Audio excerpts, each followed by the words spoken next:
직구를 하시면서 예. 그래도 좀 어려우셨던 점 같은 거는 있으세요? 직구를 하면서 어려웠었던 점은 어떻게 보면 이제 좀 직구의 좀 단점이라고 봐야 되겠지만 이렇게 보내줄 줄 알고서 결제를 했는데 예, 금방 물건이 오지 않는다든지 네.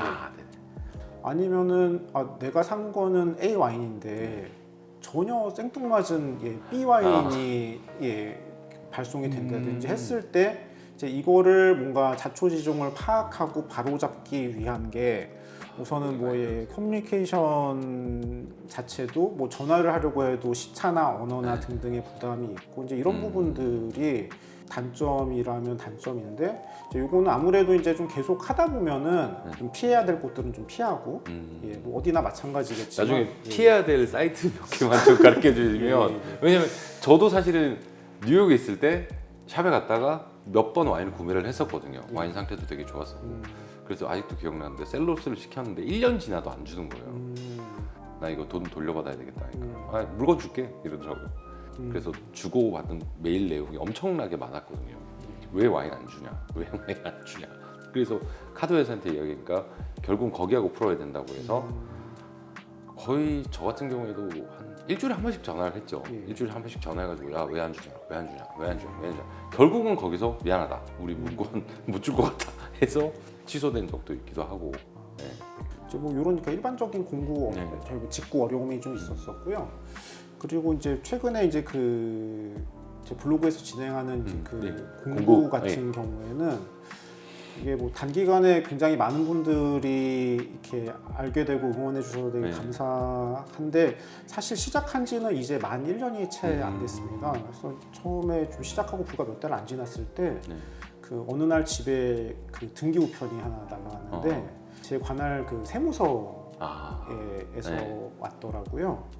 한 가지도 아니고 굉장히 여러 가지 포인트에서 법을 어기고 있는 걸로 이제 의심이 돼서 이제 뭐 한번 관련 자료를 제출하고 한번 출석을 해달라 라는 연락이 와서 세무서에서 연락 오면 제일 무서운데 뭐 사실은 뭐 하면은 어느 순간에 뭐 이런 경우도 있을 수 있을 거라고 생각은 했는데 이제 그 연락을 받고서 우선은 전화 통화를 하는데 정말 이게 뭔가 문제 여부를 확인하기 위한 어떤 참고 연락인 거 하고 뭔가 조사를 위한 뭔가 문제라는 확신을 가지고서 얘기할 때랑 느낌이 다르지 않습니까?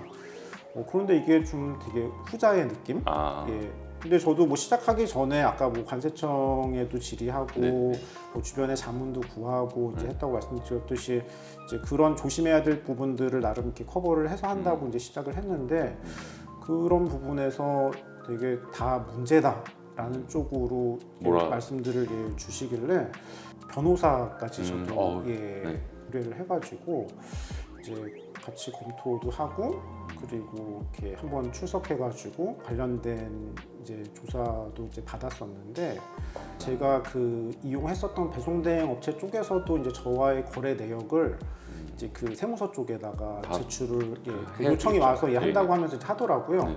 공교롭게 업체 쪽에서 자료를 제출한 바로 다음 날 종결 처리 하니까 저 바로 다시 물어봤죠. 저 그럼 하던 대로 계속 해도 돼요? 그랬더니 그대로 더 바꾸지 않고 지금 그렇게 블로그에 투명하게 올리면서 진행하는 한은 괜찮을 것 같다라고 의견을 사실은 그러니까 할 수 있게 됐어요. 아이초님처럼 정상적으로 이렇게 세금을 다 내시고 하시는 분들은 사실은 전혀 문제가 없다고 생각하는데 사실은 주위에서 세금을 안 내고 직구를 하시는 분들이 많아서 근데 그걸 따라가시는 분들 때문에 사실은 저도 좀 걱정이고 그리고 그렇게 사신 가격을 수입사 가격하고 비교를 하시니까 그거에 대해서 뭐 한 번도 공식석상에서 이야기는 해본 적이 없는데 그걸 가지고 사실 스트레스 받을 때도 가끔 있긴 하거든요. 그러니까 뭐 카드 내역을 다 본대요.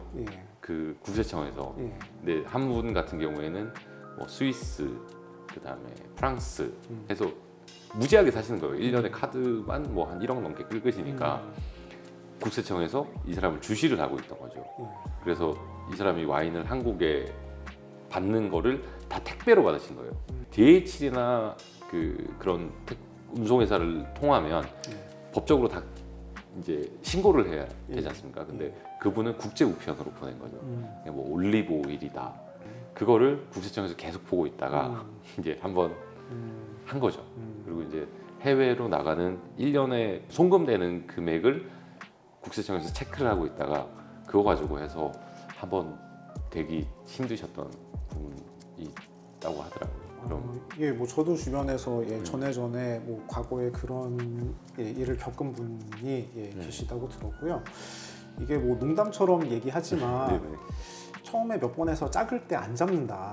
그렇죠. 이게 계속 뭐 키웠다가 좀 어느 정도 이게 그 위반한 그 규모나 이런 게 어느 정도 이상 커질 때까지는 뭐 터치를 하지 않다가 이제 좀 쌓이고 나면은 이제 결국은 조치를 한다라고 얘기들을 하시는데 그게 뭐 진짜든 아니면 이게 금액이 커졌기 때문에 그때서야 이게 뭔가 눈에 띄어서 했던 간에 어느 쪽이든 간에 말씀하신 대로 이렇게 뭐 그렇게 문제되는 사례들이 있고. 이제 최근 이제 직구 플랫폼이 가끔 생기다 보면 이제 저희도 궁금한 가격이 있더라고요. 예를 들어서 저희가 수입하는 와인인데 저희가 받는 엑스셀러 가격에 그분들의 마진을 거의 안 더하고 한국에 오면 그 가격으로 받은 그 사람들이 엑스셀러로 받는 것도 아니고 제가 알기로는 현지 도매상이나 와인샵에서 구입을 할 건데 그러면 저희가 생각하는 랜딩 프라이스하고 차이가 많이 너무 갭이 많이 나더라고요. 왜냐면 전부 다 다운되는 거죠. 그러니까 예를 들어서 뭐 샤또 무똥 로칠들을 시키면 무똥가대로 보낸다든가 그런 식으로 통과를 하니까 그 가격이 나올 수 있는 거겠죠. 그래서 이제 사실은 현재에 계시는 분을 시켜서 그 회사 주소를 찾아가 봤거든요.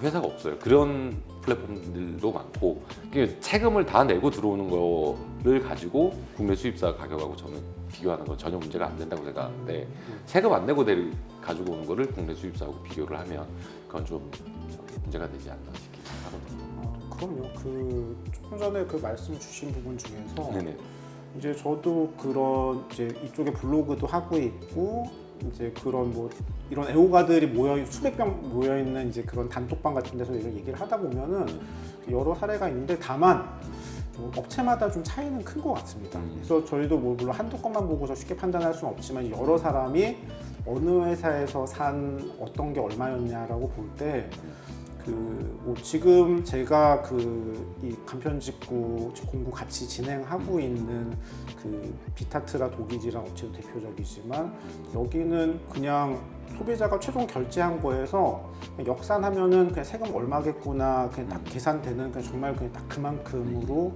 그 신고가 정식으로 이루어지고 있는 이제 이런 것들도 있고요. 또 어떤 경우들은 보면은 그냥 조금 낮췄네 라는 곳도 있고 인보이스 조정을 조금씩 해주시기도 하네요. 어떤 데들은 보면은 이제 야 이거는 좀 너무 심한 거 아니야? 그냥 동그라미가 하나 빠졌네? 이제 뭐 이런 사례도 이제 있어서 그러니까 뭐 좀 전에 말씀 주신 이제 그런 부분에 문제가 분명히 있고 좀 개선이 됐으면 좋겠는데 그러니까 결국은 간편직구 플랫폼이 됐든 아니면은 전통적인 그냥 일반 소매샵이 됐든지 간에 케이스에 따라서 이제 그런 이제 좀 위법사항을 이제 좀 협조해주는 어떤 그런 판매처들이 있기도 하고 아닌 곳들도 있고 이제 그런 것 같습니다. 세금이 없는 홍콩이라든지 세금이 거의 없는 미국이라든지 비교를 하면 한국하고 가격이 차이가 날 수밖에 없다고 생각하거든요.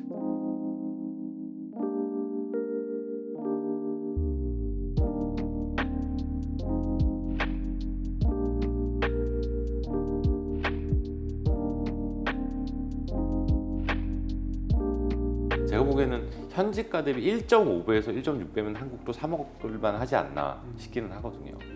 그 말씀 주신 그 현지가 부분에서는 참 현지가 말씀을 해주시니까 또 할 얘기가 좀 되게 많아지는 것 같은데 어디를 참고해서 저희는 보통 미국이나 월드서처를 보는데 제일 낮은 거는 없는 것도 사실은 몇 군데가 있으니까 유명한 와인샵이라든지 아니면 영국이나 보통 미국을 잣대로 많이 보거든요. 아니면 홍콩이라든지. 저는 그 말씀 딱 주셨듯이 그러니까 그 최종 가격끼리 비교를 하는 거는 그렇게 이제 미국이나 홍콩도 볼 수 있겠지만 이제 한 1.5배, 뭐 1. 몇 배 이제 이렇게 말씀하시는 경우는 이제 그때는 그냥 아예 완전히 그 산지인 현지하고 비교를 하는 게 이제 맞을 것 같다고 생각이 들고 근데 이제 사실 그 현지가를 어떻게 알지라는 관점에서 봤을 때 정말 공급이 무한으로 이루어지는 그냥 일반적인 와인 같은 경우는 사실은 그 웹상에서 뭐 와인서처나 기타 등등으로 현지가 파악이 좀 상대적으로 용이한 반면에 이제 주로 이 크리스탈 와인에서 취급하고 계신 여러 참 탑 생산자들의 구하기 쉽지 않은 와인들이나 이런 것들은 사실 온라인에서 이 검색해서 살 수 있는 곳들은 웬만한 가격대면은 뭐 애호가들 마음이 그렇지 않습니까? 내 적정가가 이거 얼마라고 생각하는데 조금 더 높네? 그래도 이거 구하기 힘드니까 사지 라고 해서 사실은 쉽게 살 수 있는 온라인의 가격 정보들은 그러니까 금방 품절이 돼서 좀 사라지는 경향이 있거든요. 이제 그렇게 해서 웬만큼 살 수 있는 가격들이 다 사라지고 난 상태에 남아있는 가격들은 사실은 어떻게 보면 현지가라고 하기보다는 너무 사고 싶은 사람도 사기 부담스러운 이제 그런 가격들만 남아있는 측면이 있지 않겠습니까? 그런 관점으로 보시는 예, 아까 언급하셨던 뭐 자크셀로스나 그런 곳들이 다 직접 또는 하다못해 현지에 있는 배송 대행 업체를 통해서 세금 뭐 33%든 46%든 내고서 살 수 있는데 그리고 그 같은 그 EU 권역에 있는 사람들이면은 세금도 없이 바로 살 수 있는데 그 귀한 와인이 그 가격에 지금 내가 클릭만 하면 바로 살 수 있다는 거는 그 가격은 이제 더 이상 좀 매수세가 잘 붙지 않는 저는 이렇게 표현하기를 이제 계약 미체결 매도 효과라고 하는데 저희 주식이나 부동산이나 마찬가지지 않습니까? 저희 뭐 한참 호황기 때 누구나 사고 싶어 하는데 그 판매자 쪽에서 가격을 올려놨는데 한 달, 두 달째 그 가격이 안 없어지고 계속 남아있어. 그거는 그 가격에는 사는 사람이 이제 없다는 게 이제 그런 관점에서 볼 때 그러니까 진짜 현지에서 그 매매가 많이 이루어지는 현지 가격 기준으로 해서는 대표님께서 말씀하셨던 이제 한 1.5배나 그 좀 넘어가는 정도면은 그 뭐 개인이 직구를 해도 뭐 30, 40%대에다가 또 이제 뭐 만만치 않은 배송 비용까지 부담을 해야 되니까 그게 다 포함해서 뭐 1.5배, 1.6배면은 뭐 이렇게 훌륭하죠. 훌륭한데 이제 그 일부 와인들 같은 경우는 사실은 그 현지가 대비 뭐 어떻습니다라고 국내에서 이제 소매상이나 수입사께서 이제 언급을 하실 때 과연 그 현지가가 현지가인가라는 이제 좀 그런 쪽의 의미 그런 관점이 또 있으시구나. 그러니까 저희도 사실은 뭐 현지가하고 비교를 하거나 말씀을 드리면 보통 와인서처의 월드 평균가라든지 아니면 비비노는 사실 거의 안 보고요. 저는 그냥 와인서처만 이제 참고를 했었거든요. 근데 그런 관점이 있었다니 좋은 의견 감사합니다. 제가 그거는 귀담아 새겨 듣겠습니다. 그 부분에 대해서는. 자, 그러면 이제 그 직구의 장점에 대해서 몇 가지 말씀해 주시겠습니까? 제가 생각하는 직구 장점은 아무래도 이제 빈티지의 다양성?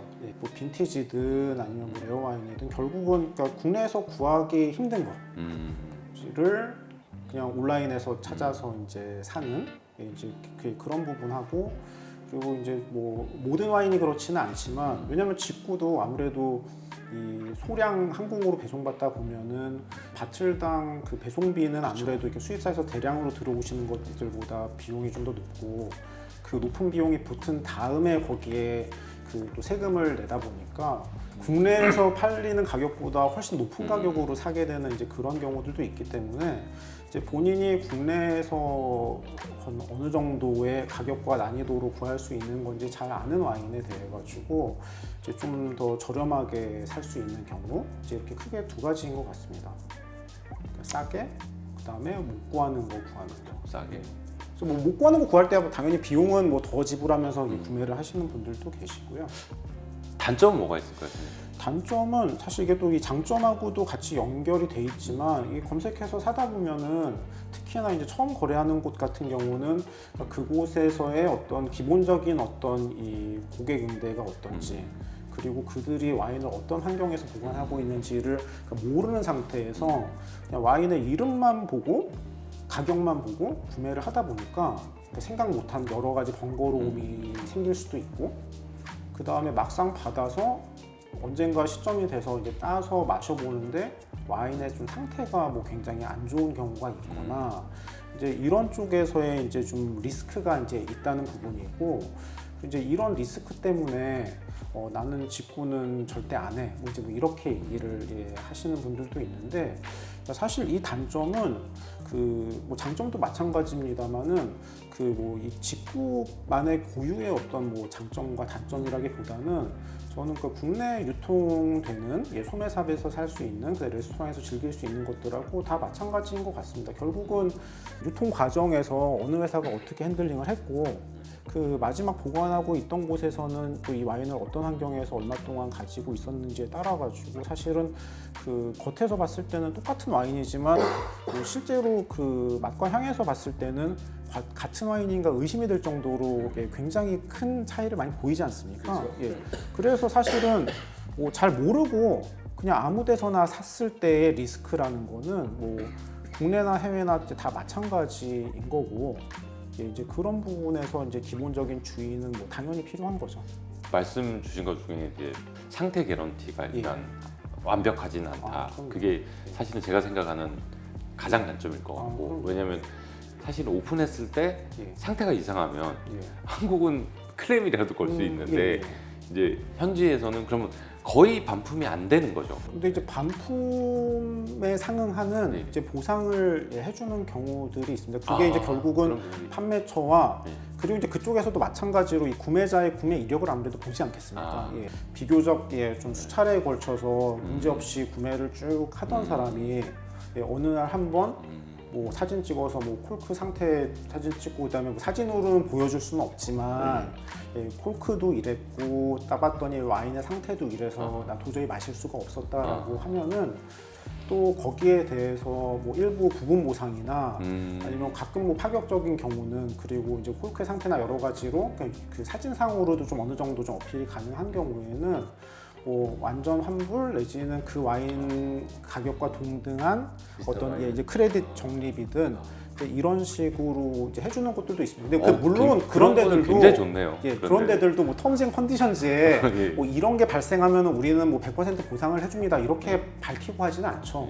근데 결국은 이게 뭐 이게 사람과 사람이고 사람과 판매자고 하다 보면은 뭐 누구나 그냥 아무나한테 다 해주지는 않지만 또 이게 이력이 쌓이다 보면은 또 얘가 이 정도로 얘기하면 정말 문제가 있긴 있었나 보다라고 해서 지금 성의를 보이는 차원에서 뭐 1-20%좀 파격적일 때는 100%까지도 이제 그런 곳을 이제 해주는 고가는 잘 안 해주는 경우가 있지 않나요? 사실 올드 빈티지나 그런 것도 해주나요? 그 고가와 올드 빈티지라고 아주 극단적인 경우까지는 아니겠습니다만은 뭐 최근에 제 주변의 사례도 뭐 한 200불, 300불대 정도의 와인에 한 빈티지도 그래도 한 10수년 정도는 묵은 빈티지에 대해서도 얘기를 그 정도면 굉장히 좋은 CS인데. 그러니까 이제 이런 CS들이 결국은 어떤 데가 해주냐면요. 아무래도 다 똑같습니다. 아무래도 그 소규모 개인 사업자들 같은 경우는 결국은 그게 다 이제 비용이고 상대적으로 비용을 감수하면서도 본인들의 어떤 그 브랜드나 레퓨테이션 유지해야 되는 니즈가 그러니까 상대적으로 덜 강하지 않겠습니까? 이제 있긴 있어도 이제 그러다 보니 그런 데들보다는 좀 기업형으로 좀 더 크게 하는 좀 홈페이지도 좀 굉장히 번듯하게 갖춰놓고 이제 온라인 구매를 뭐 해외로도 되게 적극적으로 하는 이제 그런 곳들이 이제 이런 게 잘 되는 편이고요. 이제 반대로 이제 그 로컬 판매밖에 안 하는 이제 뭐 소규모 샵인데 나 이거 지금 해외에서 물건은 확인시켜 줄 수는 없는데 문제가 있어. 뭐 이러면 그거는 힘들고 그건 리스크가 맞죠. 저희 같은 경우에는 출고되고 이제 3개월 미만의 문제가 생긴 거는 전부 다 교환을 하는 편이거든요. 근데 그 이후로 넘어가면 사실은 어떻게 보관을 했는지를 사실은 상태를 확인하기 없어서 대략 3개월 정도는 저희가 무조건 받으면 리턴을 해주거든요. 근데 대신 이제 와인을 다 먹고 빈병만 주면 이건 좀 아니지 않냐 해서 저희는 직원들한테 영업을 하면 항상 처음에 말씀드릴 때 상태가 문제 있는 바트는 가격 상관없으니까 오픈해서 문제 있으면 그대로 막아서 저희한테 바로 연락해달라. 그러면 다음 그날 저녁에 저희 직원이 가든 아니면 그 다음날 아침에 들고 와서 바로 마케팅 팀장하고 저하고 테스팅을 하거든요. 그래서 문제가 있으면 바로 바꿔드리고 장점도 있고 단점도 있고 참 좋은 것 같아요. 그러니까 저는 사실은 수입사에서 일을 하고 있지만은 직구하시는 분들에 대해서 되게 찬성을 하거든요. 왜냐하면 사실 저는 저변이 넓혀지는 것이 훨씬 더 좋아하지. 그러니까 일부 조금 물지각한 분들 때문에 예. 이제 다른 직구하시는 분이 욕먹는 건 전 너무 싫다고 생각을 하거든요. 그래서 이제 오늘 사실 모신 게 어떻게 하면 건강한 직구를 할 수 있나 이거에 대해서 한번 여쭤보고 싶었고, 수입사 대표기도 하지만은 사실은 와인을 좋아하는 애호가고 많은 분들이 현명한 소비를 했으면 해서 이제 사실은 이제 아이추원 분들이 오시게 됐거든요. 어쨌든 와주셔서 귀한 말씀 해주셔서 감사드립니다. 저야말로 불러주셔서 아예 아니에요. 지금 그렇게 말씀 주시니까 사실 지금 오늘 마지막에 네네네. 꼭 말씀드려야지 네네네. 싶었었던 이제 네네. 부분이 있는데, 그러니까 저도 이렇게 처음 이렇게 불러주시는 네네. 이렇게 연락 주셨을 때 적극 한번 하는 방향으로 네. 협의를 드려봐야겠다라고 생각이 들었던 부분이, 그러니까 저도 이렇게 굉장히 그런 아쉬운 사례들을 주변에서 많이 봅니다. 이게 그냥 단순히 뭐 직구를 안 하는 쪽만 아쉬운 게 아니라 네. 반대로 나는 직구만 해. 국내에서 와인 사는 거 나 이제 끊었어, 안 해. 뭐 이렇게 말씀을 그 와중에는 뭐 일부 그래서 뭐 저를 뭐 응원하고 지지한다는 뭐 이런 취지도 있었겠지만, 네네. 그런 말씀 들을 때 그러니까 뭐 이렇게 마냥 이렇게 흐뭇하지 않고 반대로 좀 걱정이 되는 게, 저도 국내에서 구매를 뭐 적지 않게 하고 있고 네네. 이제 그 여러 가지 유형과 그 상황에 따라 가지고 직구로는 커버할 수 없는 그런 와인들을 뭐 저가 와인은 저가 와인대로, 또 중고가의 레어 와인은 레어 와인인 대로 이제 또 국내에서 사야 되거든요. 다양하게 이렇게 경험하려면은 뭐 이거를 설사 뭐 범위를 가격대로 범위를 줄이든 아니면 뭐 생산지로 범위를 줄이든 어떻게 줄여서 나는 요런 것만 먹기 때문에 그래라고 이렇게 얘기를 하려고 하더라도 뭐 예를 들어서 뭐 부르고뉴의 고가만 뭐 등등등 뭐 이렇게 뭐 하더라도 결국은 직구만으로는 커버가 안 되는 부분들이 당연히 적지 않게 존재를 하고, 그래서 좀 사실 가장 이 슬기로운 와인 구매를 보자면은 그 이제 개인적으로 각자 이제 어떤 부분을 더 중시하느냐에 따라서 좀 비중의 차이는 있을 수 있겠지만, 그게 뭐 5대5든 뭐 어느 쪽이 9대1이든 상관없이 한쪽만 할 게 아니라 당연히 국내 구매도 하고 그다음에 그걸로 채워지지 않는 부분은 또 해외 직구로 보완도 하고 하는 좀 상호 보완적인 관계가 돼야지 사실은 개인 입장에서 좀 가장 바람직할 것 같아요. 제가 일례로 가끔 같이 와인 마시는 저희 그 블로거 중에서 닉네임 덕자 병어찜이라는 분이 계시는데요.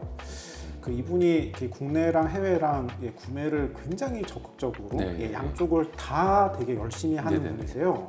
그리고 이제 그렇게 또 해오시다 보니까 심지어는 제가 개인적으로 보통 와인은 한 이분 사는 가격의 한 10%, 그냥 좀 더 귀한 와인은 한 20%대 정도까지는 한 더 주고 사도 굉장히 잘 사는 구매라고 할 정도로 굉장히 좋은 조건의 구매를 국내는 국내대로 해외는 해외대로 굉장히 잘하시는 분인데, 어쨌든 간에 그렇게 직구로 여러 군데에서 굉장히 많은 와인을 좋은 프로모션 있을 때 싹싹 골라서 잘 사시는 분도 국내 구매를 굉장히 많이 하고 계시다. 예를 들어서 뭐 국내에서 구매하는 거를 어디 편의점이나 뭐 일부 저희 잘 와인에 대한 이해가 현저히 떨어지는 판매처에서 뭐 일부 뭐 진열대를 뭐 실외에 놓고서 뭐 판매를 한다든지, 아니면 햇빛이 그대로 떨어지는 유리문 안에다가 해놓는다든지 뭐 이런 부분만 딱 예로 들어가지고 국내는 유통 보관 환경이 뭐 이 지경이야 라고 하면서 판매하는 거 당연히 안 되겠듯이, 가끔 보면은 나 해외 못 하겠어 라고 얘기하시면서 말씀들 하시는 게 뭐 어디 뭐 이태리 여행 가서 어느 도시 뭐 관광지 근처 돌아다니다 보니까 와인샵이 있는데 그 와인샵 밖에 막 박스 쌓아놓고서 밖에다가 와인 다 놓고서 팔더라 라고 얘기하는데, 사실은 직구를 굉장히 만족하면서 하고 계신 분들이 직구를 하는 샵들은 그런 관광객 동선상에 있는 그런 데가 아니지 않습니까? 당연히 그렇죠. 이제 이런 쪽에서 어느 쪽도 이렇게 너무 그렇게 뭐 지나치게 좀 예외적으로 좀 튀는 어떤 그런 부분을 가지고서 이렇게 너무 그쪽이 뭐 절대적으로 답이다 내지는 무조건 피해야 된다, 좀 이런 거 없이 좀 여러 가지 소비자 입장에서는 가능한 구매 옵션을 쭉 놓고서 결국은 개인의 그런 뭐 성향에 따라서 좀 잘 섞어서 구매하고 이용하는 게 가장 현명한 구매인 것 같습니다. 오늘 나와주셔서 정말 감사드리고요. 다음에 제가 또 직구 조언을 받을 게 있으면 한번 연락을 드리도록 하겠습니다. 오늘 귀한 시간 내주셔서 너무 감사드립니다. 오늘 직구에 대해서 너무 잘 배웠습니다. 감사합니다. 저도 좋은 말씀 나눌 수 있어서 너무 좋았습니다. 네네. 감사합니다. 네.